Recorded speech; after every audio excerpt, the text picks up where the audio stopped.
আর কতবার ডাকলে তুমি সাড়া দিতা? কি জবাব বলেন?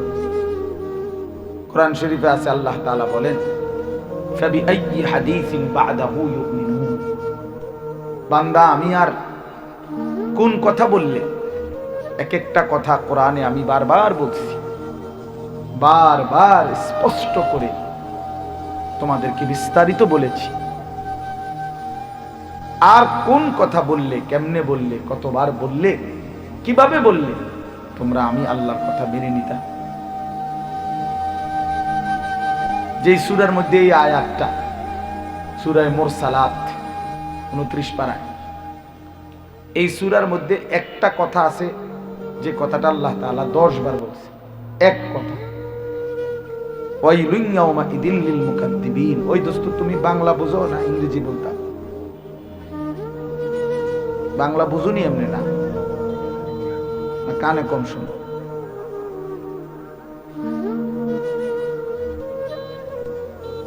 তো হ্যাঁ, আমি শক্ত মানুষ, এটা জানেন না, তো নতুন না। আল্লাহ তাআলা বলছেন ওয়াইলুন ইয়াউমাইদিল লিল মুকাদ্দিবিন। এই কথাটা এই সূরার মধ্যে 50টা আয়াত। ওই সূরাটা সূরা মুরসালাত, এই 50 আয়াতের মধ্যে 10টা আয়াতে 10 বার এই কথাটা বলছে। আল্লাহ বলছেন, মিথ্যাবাদী, নাফরমান, পাপী তাদের জন্য সেদিন, আখিরাতের দিন, জাহান্নাম। মিথ্যাবাদী, নাফরমান, মনে রেখো সেদিন তোমার জন্য জাহান্নাম। এই কথাইটা 10 বার বলছে এক সূরাতে। এই 10 বার বলা যখন শেষ হয়েছে, 10 নম্বরের পরে, 10 বারের পরে আল্লাহ এই কথাইটা বলছে, ফাবিআইয়ি হাদিসিন বা'দাহু ইউমিনুন। বান্দা, বলো তো আর কতবার বললে, আর কেমনে বললে তুমি মেনে নিতা? আমি আল্লাহ 10 বার বললাম এক সূরাতে, ফাবিআইয়ি আলাই রাব্বিকুমা তুকাদ্দিবান। এক সূরার মধ্যে 32 বারের চাইতে বেশি বললাম এই এক কথা। আর কতবার বললে তুমি মেনে নিতা? কতবার বললে? আকিমুস সালাহ, আকিমুস সালাহ, এই কথাইটা নামাজের কথা 80 বারের চাইতে বেশি আল্লাহ তাআলা কোরআনে বলছেন। আল্লাহ তাআলা জানতে চাচ্ছে, বান্দা আর কতবার বললে, আর কেমনে বললে তুমি মেনে নিতা? বলেন, আল্লাহ তাআলা যদি হাসরের ময়দানে জিজ্ঞেস করে মুখোমুখি যে বান্দা আমি কতবার বললে তুমি সেজদা দিতা, তাহলে আপনি কি জবাব দেবেন? 30 বছর ধরে যে মিথ্যা বলে তাকে যদি আল্লাহ জিজ্ঞেস করে, বান্দা আমি কতবার বললে তুমি মিথ্যা ছেড়ে দিতা? 50 বছর ধরে যে সুদ খায়, এই নাফরমান, এই ডাকাত, এই অসভ্য জঙ্গলি হারামখোর, পরে যদি আল্লাহ জিজ্ঞেস করে, নাফরমান আমি আল্লাহ কতবার নিষেধ করলে সুদ ছেড়ে দিতে, কি জবাব দিবে?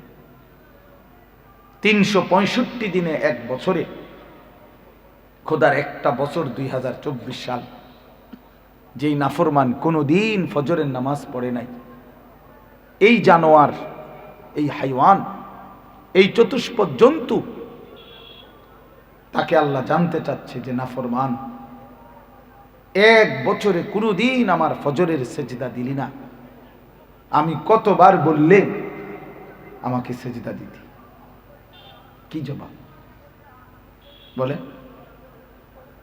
কি জবাব দিবে? এই জন্য এটা জিজ্ঞেস করবে মালিক, জিজ্ঞেস করবে, ফাওয়ারাব্বিকা লানাসআলান্নাহুম আজমাইন আম্মা কানু ইয়ামালুন। আল্লাহ তাআলা বলেন, বন্ধু আপনার রবের কসম, আমি আল্লাহর জাতের কসম করে বললাম, আমি কিন্তু আমার প্রতিটা বান্দাকে তার জীবনের সমস্ত কর্মকাণ্ড সম্পর্কে লানাসআলান্নাহুম, অবশ্যই জিজ্ঞেস করব। আমি এক সুতা ছাড়বো না বন্ধু, বলে দিলাম। আপনি বলে দিয়েন আপনার উম্মত, ফাওয়ারাব্বিক, নবীজিকে বলছে আপনার রবের কসম, আপনার রবের কসম। তো নবীর রব কে? আমাদের রব যিনি তিনি। আপনার রবের মানে নবীজিকে পর্যন্ত বুঝাইছে, আপনি বলে দিন আপনার উম্মত। হ্যাঁ, এই জন্য কোরআন শরীফে আল্লাহ কিন্তু এটা বারবার বলছে, সুম্মা লাতুসআলুন্না ইয়াওমাইদিন আনিন নাঈম। আল্লাহ বলে বান্দা অবশ্যই আমি আল্লাহ হাসরের ময়দানে আমার দেওয়া তোমার হায়াতের প্রত্যেকটি নিয়ামত, বিন্দু বিসর্গ নিয়ামত আমি যা দিয়েছি, এই রোদ বৃষ্টি আলো বাতাস সকাল দুপুর রাত দিন, হাসি কান্না আনন্দ বেদনা, চোখের পলক কানের শ্রবণ শক্তি, জবানের উচ্চারণ, এক ঢোক পানি, এক লোকমা খাবার, একটা নিঃশ্বাস, আমি আল্লাহ অবশ্যই অবশ্যই জিজ্ঞেস করব। আমায় জিজ্ঞেস করব আমার নিয়ামতের হক কি আদায় করছো, কি হক আদায় করছো। নিয়ামত পেয়ে নিয়ামত দাতাকে ভুলে গেছো কেন? ভুলে গেছো কেন বলেন? আল্লাহ তাআলা জিজ্ঞেস করবে। কোরআন শরীফে আছে ওয়াকিফুহুম ইন্নাহুম মাসউলুন। আল্লাহ তাআলা ফেরেশতাদেরকে বলবে আমার বান্দাদেরকে দাঁড় করাও সারিবদ্ধভাবে, আজকে হাসরের ময়দানে আমি আল্লাহর পক্ষ থেকে তাদেরকে এক এক করে জিজ্ঞেস করা হবে। প্রিয় বন্ধু, প্রিয় বা, আরে ভাই আপনারা আপনাদের কথায় মনোযোগ দেন। ইন্নাহুম মাসউলুন, জিজ্ঞেস করবে আল্লাহ। এক কথা আল্লাহ বারবার বলছে যে বান্দা খামখেয়ালি করো না, আমি কিন্তু জিজ্ঞেস করব।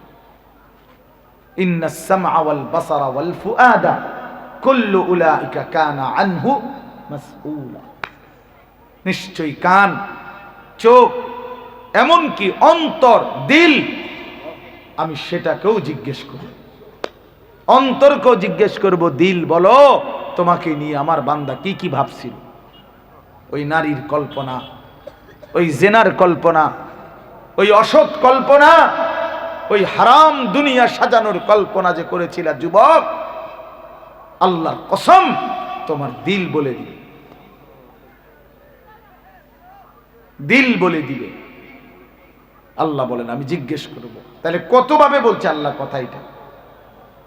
কোরআন শরীফের একটা মুজিজা হইল, আমি সব সময় আলহামদুলিল্লাহ আমার এই ছোট্ট জীবনে উপলব্ধি করি, কোরআন এমন এক কিতাব যেই কোনো বিষয়ে বলতে গেলে মনে হয় যেন কোরআন ওই বিষয়ে আমাকে অগণিত আয়াত সরবরাহ করে। হ্যাঁ, আমার এটা খুব সময় সবসময় ভালো লাগে। মানে এটা মনে হয় যে আমার যেন কোরআন বলে আনিস, এই যে একটা আয়াত, এই যে একটা আয়াত, এই যে একটা, এটা কও, এটা কও, এটা কও, এমন মনে হয় সবসময়। তাইলে এই যেমন এই একটা যে প্রশ্ন করবে, এই কথাটা কতগুলো আয়াত বলা হলো, মানে আল্লাহ বলছেন আমি জিজ্ঞেস করব, বান্দা জিজ্ঞেস করব। এই জন্য দয়া করে প্রত্যেকেই এই প্রথম শব্দ থেকে বললাম, ইয়া আইয়ুহাল্লাযীনা আমানু, হে ঈমানদারগণ। আল্লাহ তাআলা বলেন হে ঈমানদার, হে ঈমানদার। এই শব্দ দ্বারা আল্লাহ আমাদেরকে ডাক দিছেন। আল্লাহ ডাক দিছেন আমাকে, এর চাইতে বড় সৌভাগ্য খোদার কসম আসমানের নিচে জমিনের উপরে কোন বান্দার জীবনে আর কিছু হইতে পারে না। হাদিসে আছে এক সাহাবীকে, উবাই ইবনে কাব, সাইয়্যিদুল কুররা, সাহাবীদের মধ্যে সবচেয়ে সুন্দর কোরআন পড়তেন যিনি, উবাই ইবনে কাব রাদিয়াল্লাহু তাআলা আনহু। নবীজি সাল্লাল্লাহু আলাইহি সাল্লাম একদিন এই উনাকে বলছিলেন, উবাই তুমি আমাকে কোরআন পড়ে শোনাও। তো তিনি বললেন, ইয়া রাসূলুল্লাহ, আমি আপনাকে কোরআন পড়ে শোনাবো? আকরাউ আলাইকা ওয়া আলাইকা উনজিলা, অথচ কোরআন তো আপনার উপরেই নাজিল হয়, আপনার থেকেই তো আমরা শুনি শিখি, আপনার সামনে আমি কেমনে শোনাবো? আমার এই সাহস কই থেকে আপনারে কোরআন শোনাবো? তো নবী সাল্লাল্লাহু আলাইহি সাল্লাম বলছেন, আল্লাহ তাআলা তোমার নাম উল্লেখ করে আমাকে বলছেন তোমার তোমার কাছ থেকে আমি কোরআন শুনতাম। হাদিসের মধ্যে আছে এই সাহাবী 3 বার এই কথাটা জিজ্ঞাসা করছে, আওয়াসাম্মানি আল্লাহ ইয়া রাসূল আল্লাহ, হে আল্লাহ রাসূল বলেন কি আল্লাহ আমার নাম নিয়েছেন? নবীজি বললেন হ্যাঁ তোমার নাম। তিনি বিশ্বাস করতে পারতেছে না, আবার বলছেন আমার নাম? আওয়াসাম্মানি আল্লাহ, আল্লাহ আমার নাম নিছে? আমার উবাই বলছে হ্যাঁ তোমার নামই তো বলছে। এভাবে 3 বার জিজ্ঞাসা করার পরে হাদিসের মধ্যে আছে উনি ফাবাকা, চিৎকার করে কাঁদতে শুরু করলেন আর বললেন হায় আল্লাহর নবী, এই গোলামের জীবনে এর চাইতে বড় সার্থকতা সৌভাগ্য আর কি হতে পারে?